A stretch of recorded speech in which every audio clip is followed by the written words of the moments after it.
할렐루야. 2020년 9월 9일 새로운 날이 우리에게 또 열렸습니다.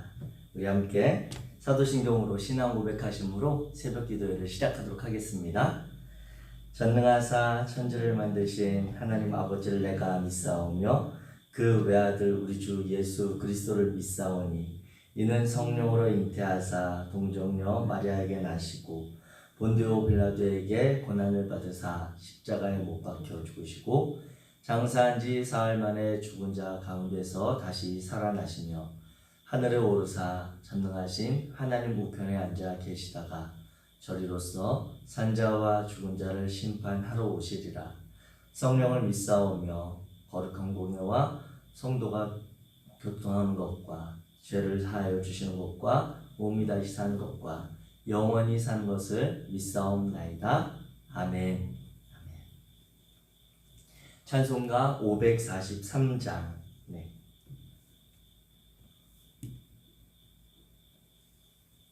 찬송가 543장.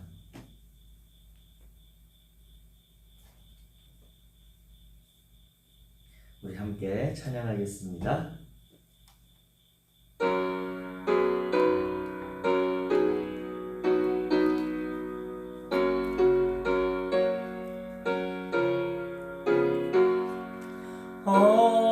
어려운 일 당할 때 나의 믿음 적으나 의지하는 내 주를 더욱 의지합니다.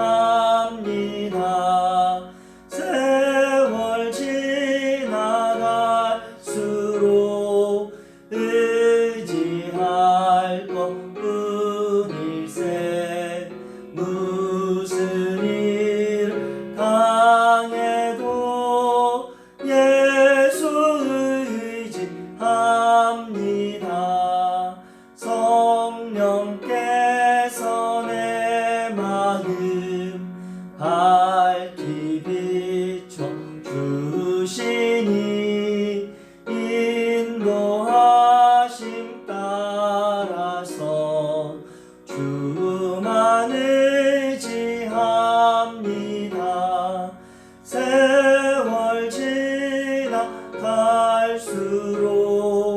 의지할 것뿐일세. 무슨 일 당해도 예수 의지합니다. 밝을 때에 노래와 어두울 때에 기도로 위태할 때 도움을 주께 간구합니다. 세월 지나갈수록 의지할 것뿐일세. 무슨 일 당해도 예수 의지합니다. 생명 있을 동안에 예수 의지합니다.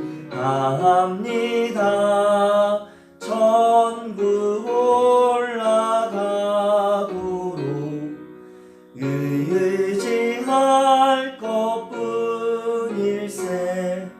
세월 지나갈수록 의지할 것뿐일세. 무슨 일 당해도 예수 의지함. 우리 3절 한 번 더. 밝을 때에 노래와 어두울 때에 기도로 위태할 때 도움을 주께 간구합니다. 세월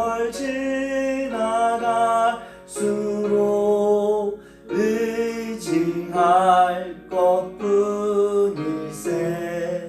무슨 일을 당해도 예수 의지합니다. 아멘. 주님만 의지합니다. 오늘 함께 나누실 하나님의 말씀 히브리서 11장 11절 12절 말씀입니다.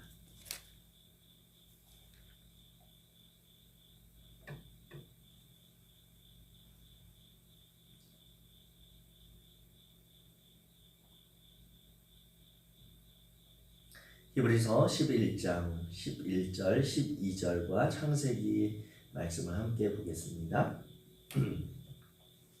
히브리서 11장 11절 우리 같이 읽겠습니다. 시작.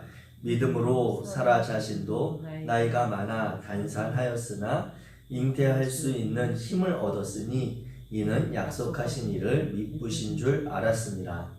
이러므로 죽은 자와 같은 한 사람으로 말미암아 하늘의 허다한 별과 또 해변의 무수한 모래와 같이 많은 후손이 생육하였느니라. 아멘.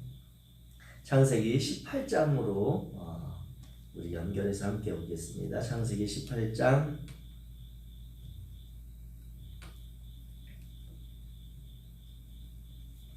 1절부터 15절까지 말씀. 창세기 18장 1절부터 15절. 제가 가진 성경 구약 성경 20페이지입니다. 창세기 18장 1절. 우리 같이 1절부터 같이 읽겠습니다. 시작. 여호와께서 마므레의 상수리 나무들이 있는 곳에서 아브라함에게 나타나시니라. 날이 뜨거울 때에 그가 장막문에 앉아 있다가 눈을 들어본즉 사람 셋이 맞은편에 서 있는지라.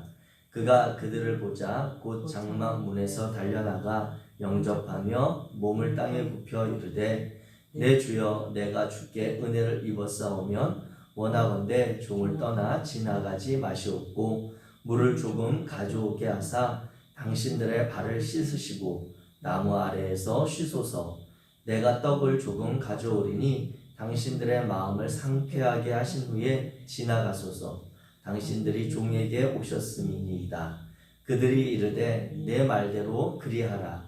아브라함이 급히 장막으로 가서 사라에게 이르되 속히 고운 가루 세 스아를 가져다가 반죽하여 떡을 만들라 하고 아브라함이 또 가축대 있는 곳으로 달려가서 기름지고 좋은 송아지를 잡아 하인에게 주니 그가 급히 요리한지라.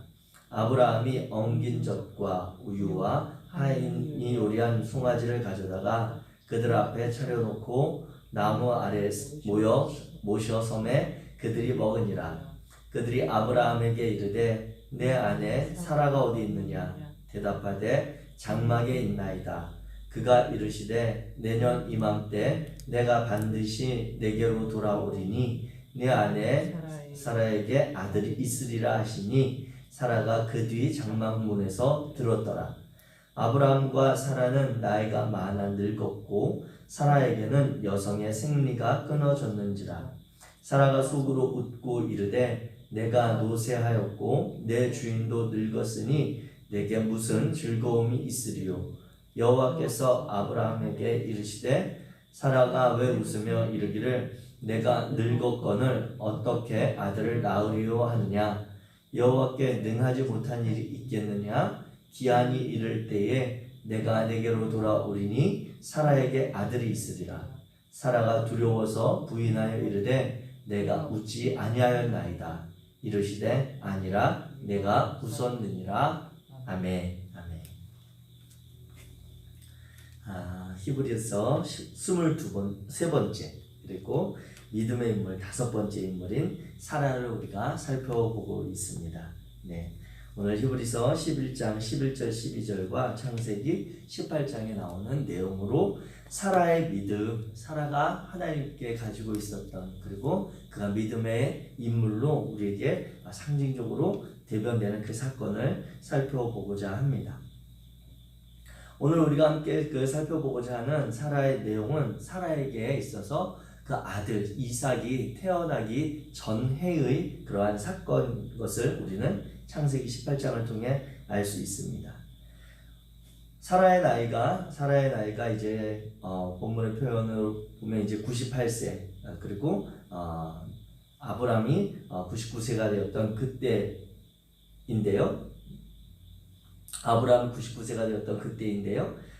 이때 이제 그 아브람이 머물던 그 가나안 인접한 마므레 상수리 나무 들인 그곳에 세 명의 나그네가 지나가게 됩니다. 그런데 그 당시 문화 가운데 있어서 아브람이 그 세 명의 사람들을 자신에게 찾아오는 지나가는 나그네들을 그냥 보내지 않고 그 지역에서 아주 극진한 그리고 할 수 있는 최선의 것으로 그들을 대접하는 상황을 맞게 됩니다. 그러자 그들이 어떻게 알았는지 그 아브람과 이 대접한 그런 간식과 그런 먹을 것을 먹은 이후에 갑자기 그 아내 사라를 찾는 거죠. 그 아내 사라를 찾아서 그 사라가 대답해서 나오자 그에게 내년 이맘때 내가 반드시 너에게 또 올 텐데 그때 너에게 아들이 있을 것이다 라고 하는 그러한 이야기를 전해 주게 됩니다. 그때 그 이야기를 듣고 아브라함과 사라가 속으로 생각할 때 자신들이 스스로 나이가 많고 그리고 늙었고 사라에게는 이제 여성의 그런 자녀를 출산할 수 있는 모든 기능이 지금 폐하여진 상태인지라 그들이 속으로 웃었다라고 이제 18장 12절에 보면 되어 있죠. 그리고 내가 노쇠하였고 내 주인 즉 아브라함도 늙었으니 내게 무슨 그런 기쁨이 있을까라고 하는 그런 이야기를 하고는 그런 상황입니다. 그 가운데에서도 그 이야기를 대화를 나누는 중에 사라가 웃으면서 내가 늙었거늘 어떻게 아들을 낳을 수 있겠습니까? 라고 농담처럼 그 세 명의 나그네에게 이야기하자 그 웃으면서 이야기한 일들로 인해서 그 세 명의 나그네로 대변되는 그 하나님과 그리고 두 명이 천사라고 하는 이야기도 있고 삼위일체 하나님이다 라고 하는 그러한 해석도 있는데 아무튼 분명한 건 세 명 중에 한 명은 하나님의 그런 형상 하나님이셨다라고 하는 것이 오늘 본문의 기록이죠. 그래서 그 하나님이 아니다 내년 기한이 이를 때에 내가 반드시 너에게로 돌아오고 너에게는 아들이 있을 것이다 라고 하는 이야기를 합니다. 그러자 사라가 그 이야기를 듣고 웃었던 것들에 대해서 아닙니다 제가 웃지 않았습니다 라고 발뺌하는 듯한 그런 상황으로 오늘 본문이 정리가 되는 내용입니다. 이 상황 가운데 사라가 가지게 되었던 과연 믿음은 무엇인가 라고 하는 것을 우리가 살펴보고자 하는 것이죠. 맞습니다. 사라와 아브람은 그 당시에 이미 나이가 극히 많이 있어서 인간의 몸으로는 도저히 자녀를 출산 없는 그러한 상황이 맞습니다. 그러한 상황 가운데 하나님께서 아브라함에게 주셨던 이미 그 전부터 아브라함을 처음 부르셨던 창세기 12장에서부터 아브라함에게 이야기했던 너에게 많은 후손이 있을 것이다 라고 하는 그러한 이야기들을 확증해 주는 내용입니다. 이 가운데 사실 저는 이 본문을 깊이 있게 다시 보기 전까지는 사라의 그러한 마음들이 하나님께서 이러한 말씀을 그러한 축복의 말씀을 주실 때 그가 믿지 않았다라고 저는 사라에 대해서 믿음의 인물로까지 사라를 생각을 많이 못했습니다. 그런데 히브리서 11장에 보면 그 사라의 그런 모습들이 믿음의 행동이었다라고 약간 이제 히브리서 저자는 그의 믿음의 조상들인 그 조상들의 행적들을 높여서 기록하고 있는 상황을 보게 되는데 그래서 이 창세기 18장 15절에 대한 내용이 새로운 번역으로 새로운 느낌으로 최근에 이야기되고 있습니다. 보면 창세기 18장 15절은 사라가 두려워서 부인하여 이르되 내가 웃지 아니하였나이다 이르시되 아니라 하나님이 이야기할 때 네가 웃었다 라고 이야기하는 장면으로 끝나니까 이 장면에 끝나는 뉘앙스로 봐서는 사라가 그 세 명의 나그네의 모습으로 온 하나님이 축복의 아들의 축복을 이야기해 줄 때 믿지 않고 하나님이 하신 이야기해 주실 때 약간 어떻게 보면 뭐 이렇게 표현하면 좀 심할 수도 있습니다만 콧방귀를 낀 듯한 그런 뉘앙스로 우리 본문의 번역이 이렇게 느낌이 오거든요. 저만 그런가요? 성도님들은 아니신지 모르지만 사라가 두려워서 자기가 그렇게 웃었던 내용에 대해서 발뺌하는 상황과 그리고 하나님이 아니다 네가 웃었다라고 하는 그러한 지적이 약간의 그런 느낌으로 저에게는 다가왔었는데, 이 말씀을 준비하며 살펴본 바에 의하면 사실 그 뒤에 태어난 하나님이 약속으로 주신 그 아들 이삭의 이름이 가지고 있는 이름이 기쁨이라고 하는 그런 의미라고 하는 것입니다. 그래서 우리 본문의 표현, 우리가 읽은 개역 개정이나 개역 한글 성경의 그런 어감에서는 사라가 하나님이 하신 이야기를 못 믿어서 웃었던 그것에 대해 하나님께서 아니다, 너에게 진정한 참된 기쁨이 있을 것이다 라고 하는 그러한 다시 약속을 확증해주는 내용으로 이 본문이 끝난다라고 하는 그러한 사실들을 우리가 다시 인지할 필요가 있습니다. 이와 같은 이 상황을 두고 사라가 그러면 어떠한 믿음을 갖게 되었는가라고 하는 것이죠. 사실 사라와 아브라함은 완전히 끝난 것 같은 그런 육체의 그런 상황, 그런 현실 속에서 새로운 기쁨을 허락받은 것을 우리는 기억할 필요가 있습니다. 특별히 2020년을 살아가는 저와 여러분들, 그리고 이 대한민국을 살아가는 많은 이들이 경제적으로도 큰 어려움에 있고 살아오던 삶의 상황들이 급작스러운 변화로 인해 적응하거나 아니면 다시 새로운 길을 찾기까지 많은 어려움이 있는 것이 현실입니다. 그러한 상황 가운데 제가 소망하며 이 사라의 믿음을 붙잡고 성도님들과 나누고 싶은 이야기는, 완전히 끝난 것 같은 그러한 상황에서도 새로운 길을, 새로운 기쁨을 허락하시는 그 하나님을 우리가 다시 한번 신뢰하자라고 하는 그런 말씀을 결론적으로 드리고자 합니다.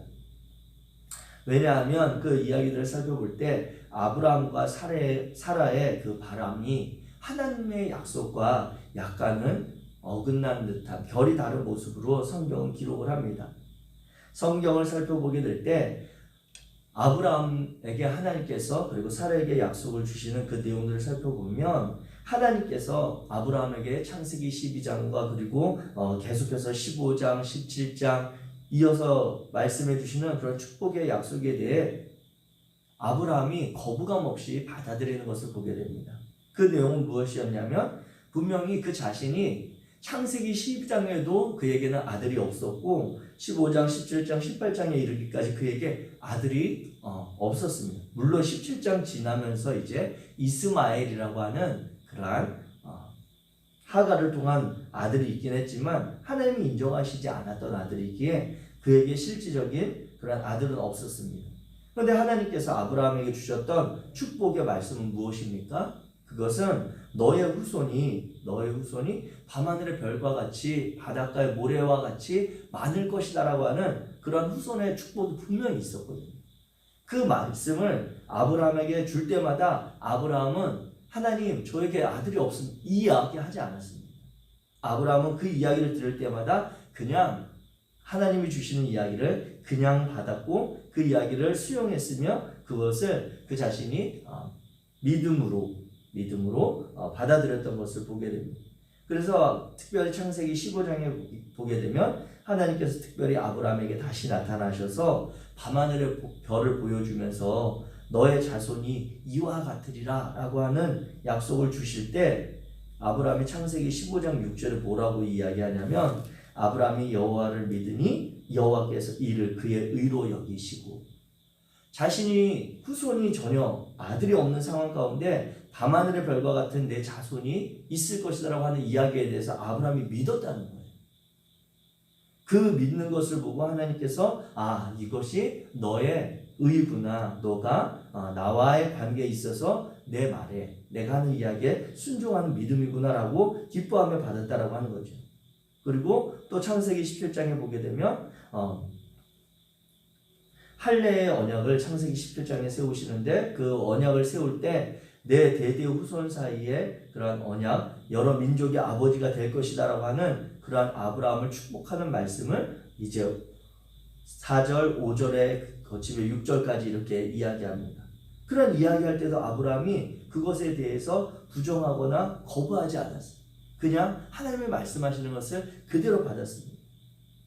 그런데 특이한 것은 아브라함과 이 사라의 믿음에 있어서 그 과정에 있어서 특이한 것은 그들의 후손의 시작점인 아들이 지금 없잖아요. 그들에게. 그런데 그 후손의 시작점인 아들의 약속을 주실 때는 아브라함과 사레가 미온적입니다. 약간 그런 구체적인 하나님의 그런 축복과 약속이 주어질 때 그들이 오히려 미온적이며 그들의 반응이 기뻐하거나 믿음으로 수용하지 못하는 어쩌면 반대 표현으로 불신앙적인 그러한 모습으로 그들이 대하는 것을 보게 됩니다. 창세기 15장에 다시 살펴보면 그 창대한 후손의 약속을 주실 때는 아브라함이 믿었는데 창세기 15장에서 최초의 언약을 맺은 이후에 그 하나님과 약속을 맺은 이후에 그 하나님과 대화를 살펴보게 되면 그 최초의 언약을 맺기 전에 하나님과 나눈 대화를 살펴보게 되면 아브라함이 무엇이라고 이야기하냐면 나에게 상속자는 후손 아들이 없으니 나의 상속자는 다메섹 사람 엘리에셀 즉 나의 충성스러운 종입니다라고 하나님 앞에 이야기하는 것을 봅니다. 17장에 보게 되면 다시 할례의 언약을 맺으면서 하나님 앞에 그 자손의 축복을 받을 때에 아닙니다. 하나님 저에게는 이제 이스마엘이 있으니 이스마엘이나 하나님 앞에 살기를 원합니다 라고 성경 기록합니다. 즉 자신이 하나님께서 바다의 모래와 같이 밤하늘의 별과 같이 많은 자손과 후손의 약속을 주실 때 그 약속은 아브라함과 사레가 그냥 받고 믿음으로 아멘 했을지 몰라도 구체적인 아들의 문제, 당장 자신의 현실의 문제에 있어서 하나님이 이야기하실 때 그들을 믿음이 작아졌다는 거죠. 그들이 적극적으로 하나님의 행하심을 신뢰하지 못했다라고 하는 것입니다. 우리가 보게 되는 우리의 삶에 있어서 신앙에 있어서 우리의 이런 모습들이 얼마나 많은지 모릅니다. 저와 여러분들도 나와 직접적인 문제에 있어서 하나님의 역사하심, 하나님의 일하심, 하나님의 살아계심은 우리가 신뢰하거나 위축되기가 너무나도 쉽습니다. 내가 처한 상황, 내가 가진 문제에 있어서 하나님이 그 문제를 어떻게 도와주실지, 어떻게 하실지 모르지만 하나님에 대해서 하나님이 능히 해결해 주실 수 있고 하나님이 그 일을 능히 우리에게 능력으로 나타나실 수 있음은 잘 반응하지 못하고 믿음으로 대하지 못하면서 다른 이야기, 어쩌면 다른 거창한 이야기, 어쩌면 약간은 우리가 체감되지 않는, 실감되지 않는 그러한 면에 있어서는 아멘 아멘 하면서 우리가 믿음으로 받는 이야기들이 너무나도 비일비재하게 우리의 삶에 있어서 나타나기 때문입니다. 마찬가지입니다. 우리가 신앙생활에 있어서 우리 곁에 있는, 우리 가까운 곳에 있는 이들에 대한 관심과 그들에 대한 하나님의 그런 은혜와 사랑을 전하는 일에는 무관심할 때도 있지만 먼 곳에서 어려움 당하는 우리와 직접적인 관계가 되지 않는 이들을 돕기 위한 것에는 우리 그리스도인들이 너무나도 쉽게 반응하고 그들을 위해서 구제하고 섬기는 일들이 있습니다. 바라기는 사랑하는 성도 여러분, 저와 여러분들이 하나님께서 우리의 실제적인 삶에 관심이 있으심을 기억하시기 바랍니다. 하나님은 아브라함과 사라에게 나타났듯이 실제로 저와 여러분들의 오늘 하루의 삶에 관심이 있으시고 오늘 우리의 삶에 어떻게 하나님께서 함께 하실까를 하나님이 약속하시지 하나님은 먼 미래의 일, 우리에게 체감되지 않는 그러한 것들에 대해서만 약속하시는 분이 아님을 기억하시기 바랍니다. 그래서 아브라함과 사라가 후손에 대한 이야기를 들을 때는 믿음으로 반응했어도 자신들의 실제 아들이 없는 문제, 자신들이 하나님께서 말씀하시는 직접적인 사례의 몸을 통해서 태어난 아브라함의 직계 그러한 아들의 문제가 있을 때는 그들이 소극적이었던 것이죠.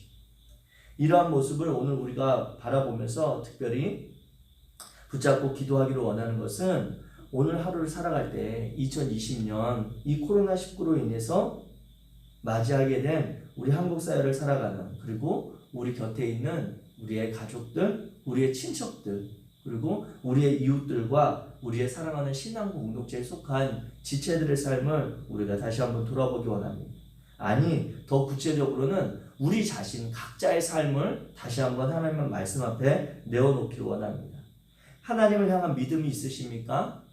하나님께서 우리의 삶에 축복하시고 하나님께서 우리를 붙들어 가시는 것을 신뢰하십니까? 그렇다면 오늘 하루 하나님과 동행하시기를 부탁드립니다. 다른 날이 아니라 오늘 하루 하나님께서 우리의 삶의 문제에 찾아오실 수 있도록 그 자리를 내어주시기를 부탁드립니다. 하나님은 언제나 당신의 자녀들의 삶의 문제에 관심이 많으십니다.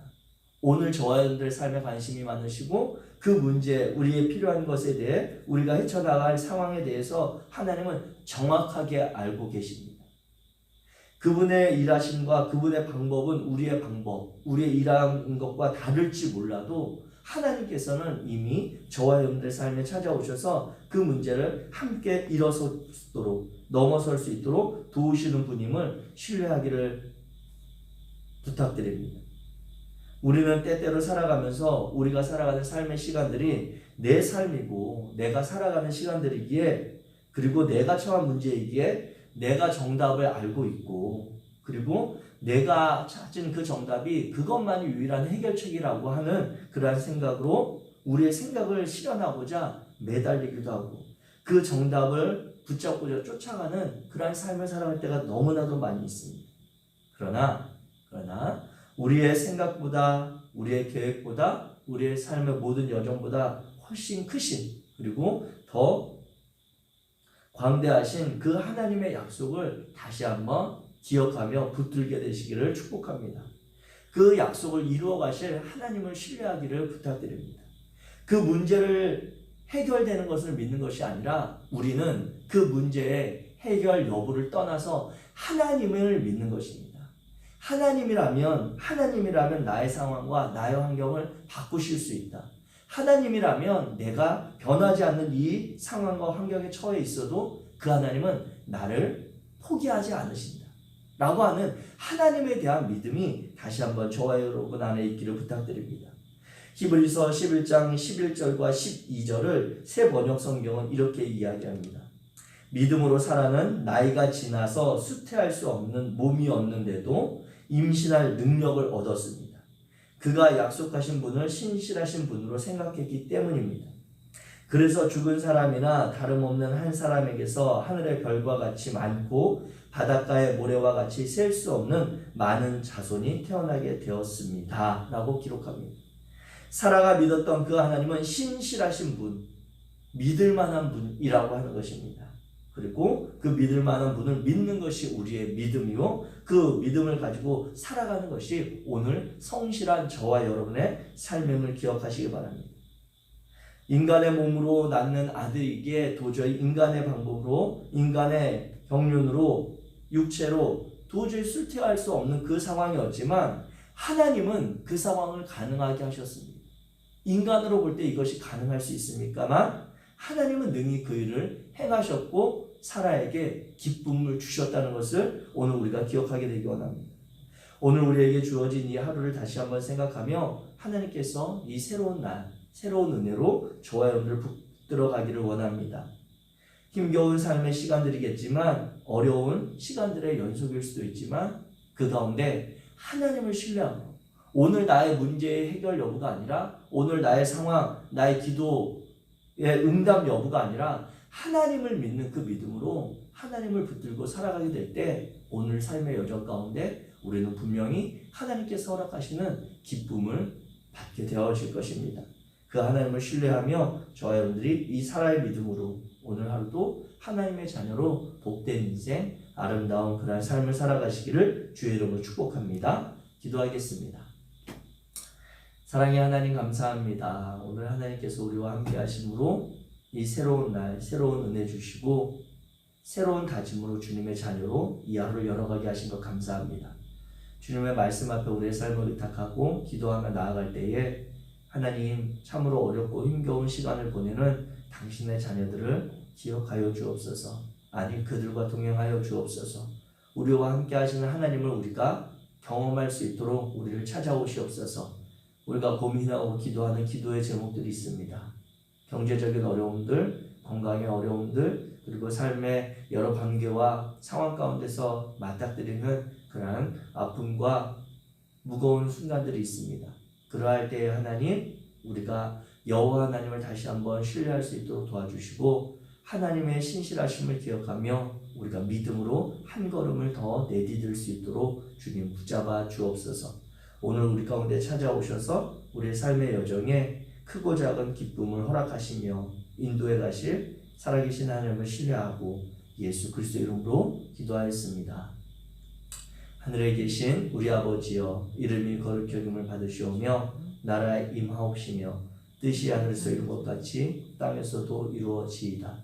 오늘날 우리에게 일용할 양식을 주옵시고 우리가 우리에게 죄 지은 자를 사하여 준 것 같이 우리의 죄를 사하여 주옵시고 우리를 시험에 들게 하지 마옵시고 다만 악에서 구하옵소서. 대개 나라와 권세와 영광이 아버지께 영원히 있사옵나이다. 아멘. 우리 이 시간 함께 기도하기 원합니다. 이 시간에 기도하실 때 오늘 나눈 말씀을 기억하며 다시 한번 우리의 삶을 비춰보며 기도하기 원합니다. 사라가 가졌던 그 믿음처럼 하나님께서 오늘 하루 우리의 삶에 인간의 능력과 인간의 생각으로 할 수 없는 그 일을 하나님이 행하실 수 있습니다. 또한 하나님이 주시는 기쁨이 저와 여러분 안에 찾아올 수 있음을 기억하게 되기를 부탁드립니다. 나라와 민족을 위해서 기도해 주십시오. 태풍이 지나갔고 그리고 또 다른 그러한 여러 가지 국가적인 일들이 있습니다. 우리나라, 우리 사회의 분열과 여러 가지 갈등의 문제들 위해서도 기도해 주시고 그 가운데 우리 그리스도인들이 우리 한국교회가 서야 할 그리고 마땅히 감당해야 될 모습이 무엇인지 예수 그리스도를 통해 우리가 찾을 수 있도록 기도해 주시기 바랍니다. 그리고 국가의 지도자들 위해서 중보하며 기도해 주시고 우리 성도님들 위해 그리고 오늘 수요 오전 예배가 이제 11시에 또 온라인으로 드려질 텐데 그 예배 가운데도 하나님께서 우리를 찾아오시는 귀한 은혜를 위해서 기도해 주시기 원합니다. 가지고 계신 기도 제목으로 함께 기도하기 원하고요. 우리 주의 이름 한번 부르시고 함께 기도하자 삶의 자리로 나아가겠습니다.